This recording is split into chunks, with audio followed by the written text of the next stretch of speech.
Halo teman-teman ATLM Indonesia, di mana saja berada, semoga teman-teman selalu sehat dan dilimpahkan banyak rezeki. Nah, kali ini kita membahas pemeriksaan laboratorium untuk menilai fungsi hepar. Bagian kedua yaitu ini untuk kimia klinik ya. Di channel ATLM Indonesia, mari kita simak materinya sebagai berikut. Kita mulai dulu dengan laboratorium untuk pemeriksaan di sini. Pemeriksaan laboratorium itu pertama mendeteksi penyakit, kemudian menegakkan diagnosis, menentukan derajat beratnya penyakit, menilai prognosis, kemudian mengevaluasi hasil terapi. Ini pastinya ada sekitar 5 ya. Screening, kemudian menegakkan, kemudian derajat beratnya, prognosis, ini perjalanan penyakit, kemudian follow up ya dari hasil terapi. Nah, kita pindah ke tes Paal hati. Pemeriksaan laboratorium untuk fase hati di sini untuk menunjukkan adanya gangguan pada hati. Jadi di sini bukan mengukur fungsi hati. Jadi di sini untuk melihat gangguannya. Tetapi memberi petunjuk adanya kerusakan sel hati. Lalu kerusakan sel hati tadi tidak selalu menyebabkan gangguan fungsi hati. Ada beberapa tes yang sangat peka tetapi kurang spesifik untuk mendiagnosis penyakit hati. Jadi diperlukan kombinasi tes untuk menjawab diagnosis kelainan tadi. Nah, untuk gambaran Paal hati ini kita melihat terbagi menjadi 3 bagian. Yang pertama, kelainan prahepatik. Di sini misalnya anemia hemolitik, maka Paal hati normal kecuali bilirubin yang meningkat, yaitu bilirubin direct unconjugate. Bilirubin urin dan pH tetap normal, tapi urobilinogenuria itu sangat tinggi dan perlu tes hematologi untuk menentukan anemianya dan jenis anemianya, dan pastinya di sini penyebabnya lalu melihat hapusan darahnya. Nah, kelainan yang kedua yaitu kelainan intrahepatik, misalnya hepatitis, sirosis dan CA ya, kanker. Enzim yang digunakan di sini SGOT, SGPT, gamma GT, ALP maupun meningkat bila ada obstruksi. Di sini berbagai gambaran-gambarannya. Nah, protein dapat saja abnormal, misalnya adanya penurunan bilirubin misalnya, ya kan, dan juga di sini penurunan albumin maksudnya di sini.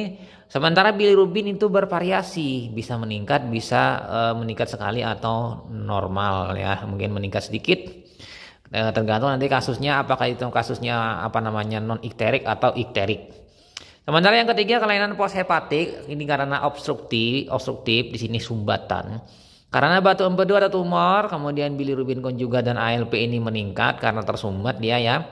SGOT GPT mungkin dapat meninggi. Nah, ini 3 hal. Lalu kita pindah ke gunaan dari tes hati, tes Paal hati. Yang pertama mendeteksi adanya kelainan hati. Yang kedua menduga penyebab kelainan hati. Ini diagnosis spesifiknya. Yang ketiga mengetahui derajat beratnya penyakit hati untuk prognosa. Yang keempat melakukan tindak lanjut perjalanan penyakit atau evaluasi hasil pengobatan. Nah, pembagian tes hati ini dibagi menjadi pada prinsipnya 4 bagian. Yang pertama menggambarkan kerusakan sel hati. Ini pelepasan enzim plasma dari misalnya contohnya transaminase. Yang kedua menggambarkan gangguan fungsi hati. Ini terbagi 2. Gangguan aptek konjugasi ekskresi. Jadi masuk konjugasi di ekskresi. Ini misalnya metabolisme pigmen empedu, ekskresi BSP. Nah, ini tes BSP bromsulpetalin, juga mungkin garam empedu. Sementara yang bagian keduanya yaitu gangguan sintesis.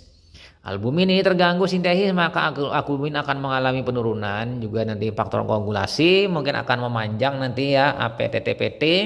Kolinesterase juga ini dalam serum ini akan mengalami penurunan ya, akibat terhambat ya atau gangguan pada hepar. Lalu yang ketiga menggambarkan kolestasis. Nah, untuk kolestasis ini bisa dilihat pemeriksaannya enzim saluran empedu, enzim plasma. Misalnya ALP, alkali fosfatase, gamma glutamil transferase, 5 nukleotidase. Nah, yang terakhir yaitu menggambarkan etiologi. Etiologi ini penyebabnya serodiagnosis misalnya karena virus ya. Virus hepatitis A, hepatitis B, hepatitis C misalnya, antibodi sirkulasi, alfa fetoprotein dan CA ini untuk penanda tumor. Nah, kita lihat di kerusakan sel hati dulu ya. Nah, kerusakan sel hati ini adalah peningkatan transaminase yaitu AST ALT, peningkatan terutama karena infeksi hepatitis virus. Peningkatan yang tinggi pada nekrosis hati karena toksin, sementara peningkatan ringan itu pada kolestasis dan sirosis. Nah, AST ALT ini untuk ALT ini meningkat terutama pada kerusakan hati ringan, sementara AST meningkat terutama pada kerusakan hati berat dan nekrosis. Jadi kalau kita melihat di sini ALT ini meningkat itu pada akut, sementara AST itu meningkat pada kronis. Jadi keduanya nanti diukur mana yang lebih tinggi, jadi bisa mendiferensiasikan yang mana yang kronis dan akut. Nah, enzim lain di sini adalah isositrat dehidrogenase ICD. Jadi rendah pada kerusakan sel hati spesifik untuk penyakit hati. Sementara LDH ini bisa digunakan tapi kurang sensitif dan tidak spesifik. Oke, kita pindah ke pemeriksaan enzim hati AST, ALT, alkali fosfatase dan gamma GT. Nah, dapat membedakan jenis kerusakan hati karena gangguan hepatoseluler dan kolestasis. Tidak dapat membedakan jenis hepatitis, kemudian tidak dapat membedakan kolestasis intra atau ekstra hepatik. Jadi di sini keempat enzim ini yang digunakan. Oke, kita pindah lanjut lagi ke masih di aminotransferase AST ALT. Nah, AST ALT ini dua hal yang berpasangan. AST atau SGOT ini enzim dalam mitokondria pada jantung, hati, otot skelet dan ginjal. Kadar meningkat pada kerusakan sel hati. Jadi di dalam sel hati ini nanti ada sitoplasmik AST dan mitokondrial AST.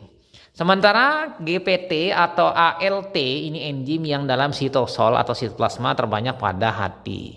Jadi lebih spesifik untuk menentukan kerusakan sel hati, terutama pada kasus akut. Oke, kita masuk di gangguan fungsi hati. Di sini pemeriksaan bilirubin plasma, bilirubin urin, urobilinogen dan sterkobilin.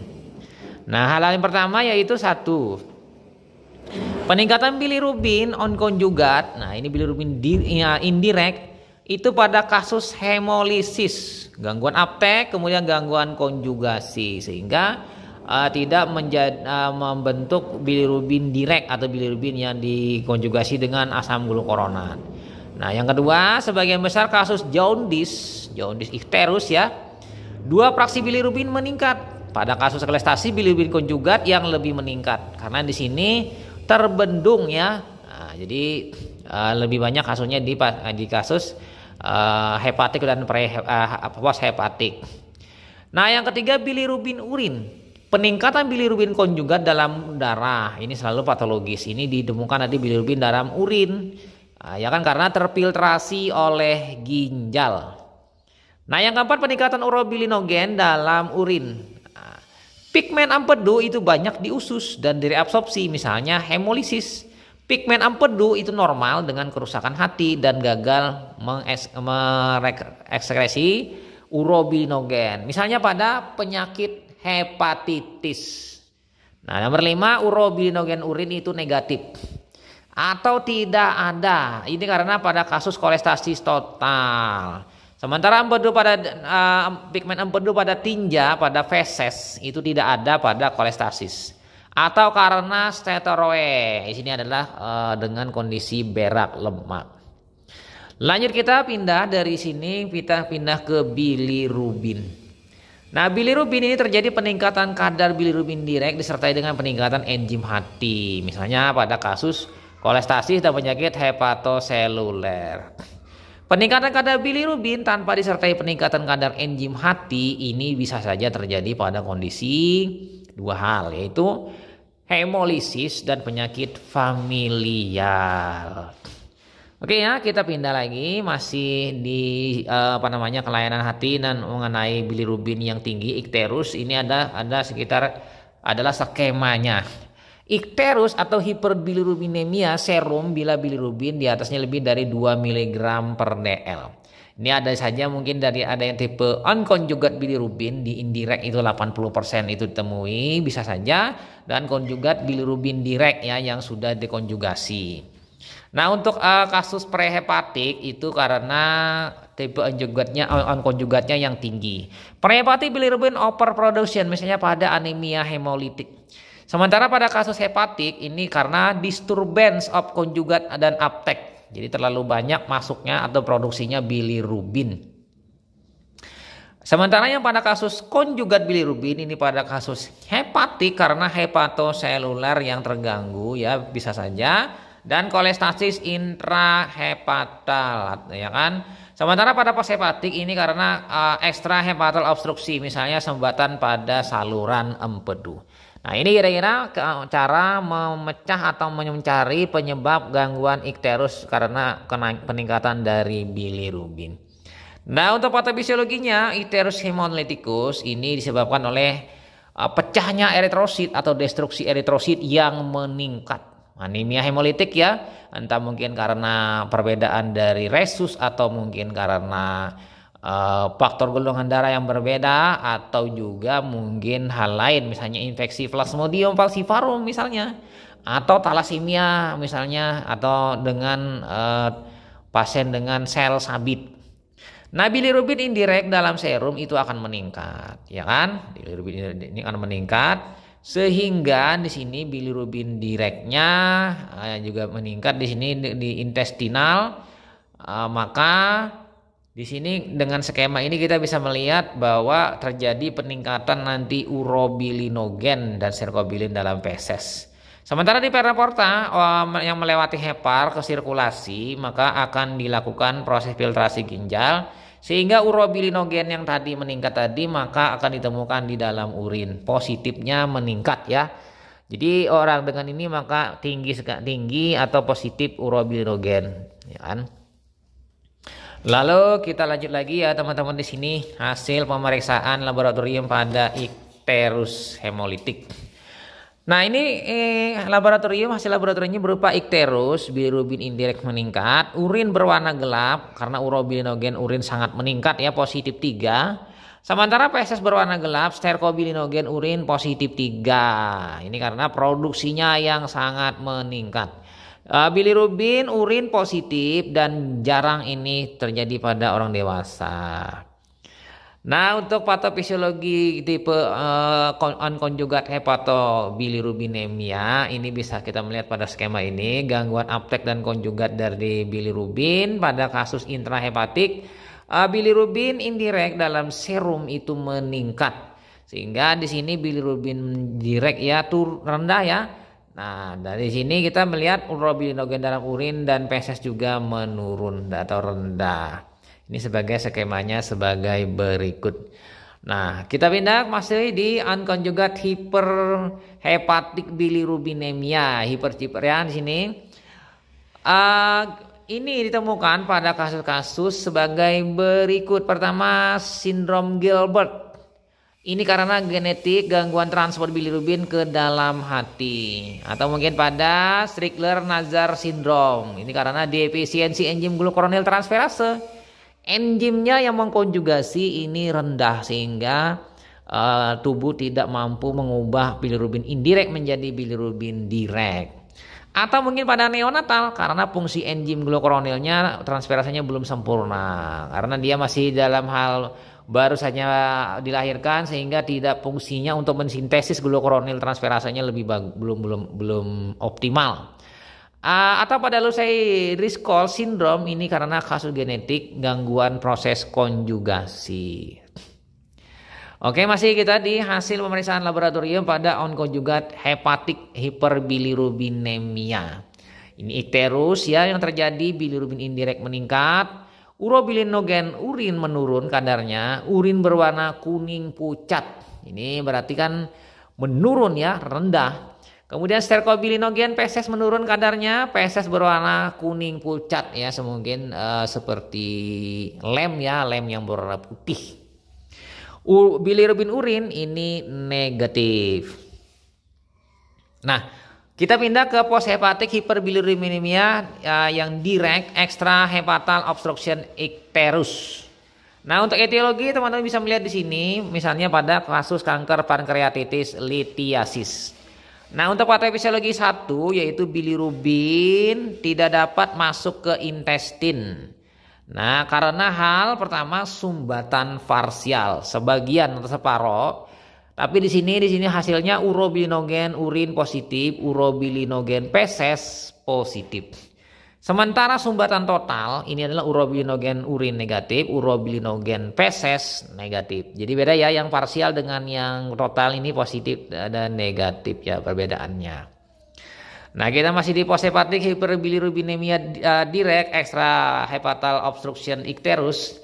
Patofisiologi kedua yaitu regurgitasi bilirubin direct.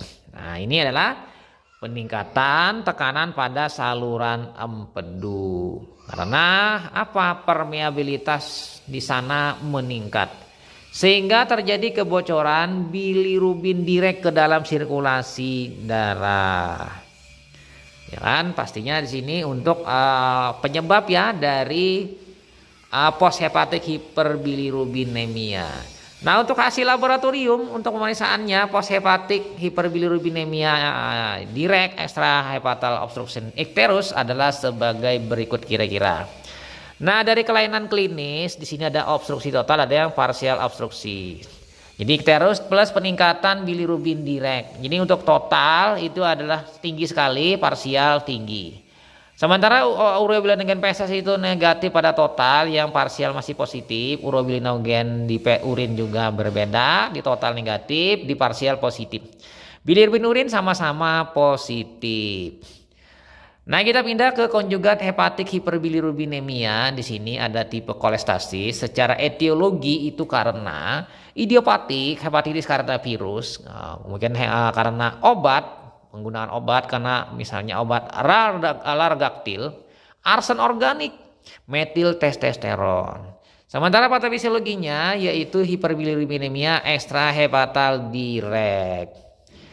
Nah, kita pindah ke konjugat hepatik hiperbilirubinemia tipe hepatoseluler. Secara etiologi terbagi menjadi dua. Yang pertama pada kasus akut yaitu hepatitis virus. Sementara pada kasus kronis adalah sirosis hepatis. Jadi ini adalah dua etiologi yang berbeda. Nah, kita pindah ke konjugat hepatik hiperbilirubinemia tipe hepatoseluler. Patofisiologinya karena proses inflamasi, terjadi edema sel hati. Jadi edema ini menyebabkan terjadinya nekrosis sel hati dan tekanan pada kolangioles. Nah, peningkatan permeabilitasnya menyebabkan terjadi secara keseluruhan yaitu kebocoran bilirubin ke dalam sirkulasi darah. Ini adalah tipe konjugat hepatik hiperbilirubinemia. Nah, untuk pemeriksaan feses pada penyakit ini yaitu kita bisa melihat feses berwarna gelap. Ini adalah icterus kolestatik atau icterus karena penyakit hepatoseluler. Sementara feses warna normal itu adalah icterus hemolyticus.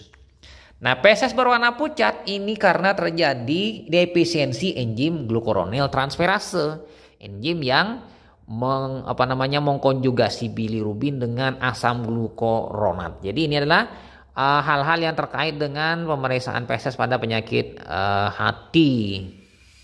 Nah, bilirubin itu tidak terdeteksi pada urin ya pada orang normal secara fisiologis. Pada peningkatan bilirubin indera juga tidak terdeteksi. Sementara pada penderita kolestasis, sebagian kecil bilirubin direct difiltrasi glomerulus, sebagian mengalami reabsorpsi, dan sebagian lagi dieskresi ke dalam urin ya sehingga urin berwarna gelap. Jadi penting sekali di sini teman-teman untuk melihatnya ya kondisi-kondisi ini. Jadi dengan demikian kita bisa mendiferensiasi ya kondisi penyakit ini lebih nyaman lagi pada berdasarkan tipe bilirubin yang ada dengan mengukur bilirubin total ya kan, direct, indirect, dan bilirubin di dalam urinnya. Oke, lanjut lagi ya teman-teman di sini. Kita pindah lanjut ke urobilinogen. Nah, bilirubin di usus diubah oleh bakteri ya menjadi urobilinogen. Yang mana 20% urobilinogen diabsorpsi usus. Ya kan? Kemudian masuk ke sirkulasi enterik ya, enterohepatik nanti ini. Direekskresi ke dalam empedu oleh hepar. Ya kan? Di sini prosesnya Makan sesudah itu ada sebagian kecil diekskresi ke dalam urin sehingga ditemukan dalam urin ya oleh filtrasi glomerulus ya. Nah, jadi di dalam urin akan ditemukan sebagian kecil sehingga disebut nanti positif atau normal. Nah, peningkatan bisa saja terjadi atau tidak ada sama sekali. Ini pada kasus-kasus yang patologis. Nah, pemeriksaan kadar urobilinogen urin itu dapat digunakan untuk mengevaluasi kelainan hati. Obstruksi total traktus biliaris misalnya ya, bilirubin tidak dapat masuk intestin. Jadi urobilinogen urin negatif karena tidak ada di sini bilirubin yang masuk ke bagian duodenum. Akibatnya di sini bakteri tidak bisa memanfaatkan asam glukuronat. Ya kan, asam glukuronat diambil diubahnya menjadi urobilin sehingga pigmen sterkobilin atau sterkobilinogen atau urobilinogen yang diubah yang telah diubah dari bilirubin tadi tidak masuk ke sirkulasi enterohepatik. Nah, jadi seperti itu ya. Nah, kerugiannya di sini menggunakan pemeriksaan ini sebenarnya sering negatif palsu. Jadi tidak begitu sensitif.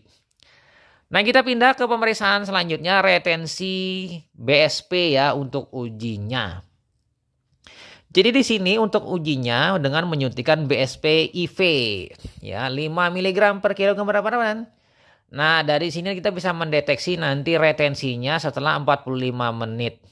Kurang dari 5%. Nah, meningkat ya pada gangguan fungsi hepatoseluler, tapi tidak spesifik meningkat pada gangguan sirkulasi atau gangguan jantung. Nah, ini bisa juga digunakan ya tes BSP, tapi ini memasukkan produk eksogen ya ke dalam tubuh melalui injeksi. Nah, kemudian tes yang lanjutnya yaitu garam empedu. Jadi asam empedu primer ini adalah garam empedu yang disimpan dalam kandung empedu. Dapat sebagai tes pengganti BSP, ini lebih baik lagi. Ini meningkat pada kerusakan sel hati, gangguan ekskresi karena obstruksi intra atau ekstrahepatik, dan gangguan sintetik. Nah, untuk gangguan fungsi sintetis kita bisa melihat di sini untuk uji-ujinya ya, tadi yang sudah yang ekskresi, sekarang yang sintetis. Membentuk atau membuat sebuah hal yang terkait dengan protein, faktor-koagulasi dan enzim. Apabila terganggu hepar, maka ini terganggu. Ini kita bisa lihat di sini dengan protein plasma yaitu albumin, alfa dan beta globulin. Hipoalbuminemia itu bisa terjadi pada penyakit hati akut dan kronis. Gamma globulin meningkat pada penyakit hati kronis dan sirosis. Tapi di sini kurang spesifik. Sementara faktor koagulasi yang terganggu akibat hepar yang terganggu itu karena disintesis oleh sel parenkim hati. Kerusakan sel-sel hati ini bisa menyebabkan terjadinya perdarahan, tes koagulasi abnormal atau memanjang.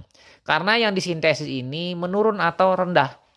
Nah, faktor 2, faktor 7, faktor 9, dan faktor 10 itu disintesis dengan bantuan adanya vitamin K. Nah, di sini karena di bawah pengaruh vitamin K, makanya juga berpengaruh dengan asupan vitamin K. Defisiensi faktor koagulasi ini bisa terjadi karena gangguan absorpsi vitamin K pada kasus kolestasis. Nah, kasus kolestasis vitamin K ini terganggu. Juga mungkin pada kerusakan sel hati. Nah, selanjutnya gangguan fungsi sintetis misalnya enzim kolinesterase dalam serum. Karena ini disintesis di hati. Menurun itu pada penyakit hati kronis atau sirosis, malnutrisi, keracunan insektisida. Jadi dengan keracunan insektisida atau keracunan pestisida, maka dengan memantau penurunan kolinesterase maka akan lebih berat penyakitnya. Jadi kolinesterase itu pada prinsipnya tinggi, tapi apabila mengalami gangguan pada hepar maka sintesis menurun. Bukti sintesis menurun berarti di sini pasien tadi keracunan insektisida atau petani tadi mengalami keracunan insektisida. Nah, kita pindah untuk melihat gambaran kolestasis. Enzim-enzim yang digunakan misalnya ALP, gamma GT dan 5-nukleotidase. Nah, ALP ini adalah bersumber dari osteoblas dan sel-sel yang melapisi kanalikuli yaitu bile kanalikuli empedu. meningkat pada kolangitis dan kolestasis. Jadi bisa digunakan untuk melihat kolestasis dan kolangitis. Sementara gamma GT ini paling spesifik untuk penyakit hepatobiliar. Jadi terutama bila ada unsur kolestasis. Jadi gamma GT yang bagus. Dapat diinduksi oleh barbiturat dan alkohol, sehingga orang dengan mengkonsumsi barbiturat dan alkohol yang tinggi, alkoholisme, alkoholik, itu gamma GT akan mengalami perubahan. Jadi di sini untuk memantau orang dengan alkoholisme, maka yang paling tepat adalah memeriksa gamma GT. Nah, yang nomor 5, selanjutnya adalah 5 nukleotidase, yaitu tes alternatif untuk kolestasis. Dipengaruhi oleh tulang sebagaimana pada ALP. Jadi lebih bagus ya ketimbang ALP. Nah, kita pindah ke peningkatan ALP atau alkali fosfatase dengan gamma GT. Ini ditemukan pada kasus-kasus penyakit hepatobiliar, tumor hati primer atau sekunder. Nah, peningkatan alkali fosfatase tanpa peningkatan gamma GT ini bisa terjadi pada SOL atau infiltrasi amyloidosis. Pada leukemia, pada granuloma atau pada penyakit limfoma Hodgkin. Ini adalah apa yang meningkat, gamma GT tidak. Nah, ya kan? Jadi dia ada 2 diferensiasi. Lalu kita pindah untuk menunjukkan etiologi. Etiologi ini penyebab terjadinya infeksi, misalnya pada infeksi virus ya. Nah, ini kita harus melakukan proses yang namanya serodiagnostik hepatitis virus. Nah, dapat dilakukannya dengan cara penentuan virus penyebab, misalnya dengan mikroskop elektron. Nah, bila memungkinkan, karena mikroskop elektron tidak semua laboratorium memiliki. Dapat juga dengan menentukan produk-produk virus, ya, HAP, ya kan, kemudian HBsAg yang beredar dalam darah, HBcAg, HBeAg, HBV DNA polimerase, HBV DNA spesifik delta Ag antigen ya. Nah, penentuan respon tubuh terhadap virus itu bisa saja dengan mendeteksi antibodinya, yaitu IgM ya dari anti HAP, anti HBs, anti HBC, ya kan, anti HBe. Jadi di sini bisa melihat dari virus hepatitis ini ada 3 dalam bentuk core, surface, dan envelope.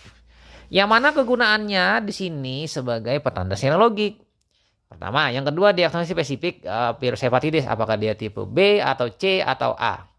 Penentuan prognosa, kemudian juga untuk penentuan stadium infeksi, dan untuk penilaian hasil terapi. Jadi ada nanti follow up, ada yang namanya prognosis perjalanan penyakit, apakah dia menjadi hepatitis virus akut atau kronis ya yang persisten, tergantung nanti ya. Nah, kita bisa melihat di sini dengan melihat HBV Genome Organization.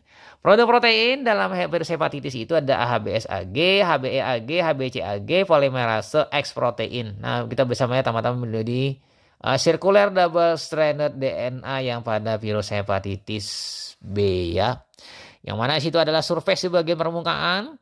Yang kedua envelope ya, bagian envelope-nya. Kemudian yang C itu yang core-nya, intinya. Kemudian ada polimerase ya. Itu ada bagian anunya, enzim polimerase dan X protein ya. Ini ada X154AA.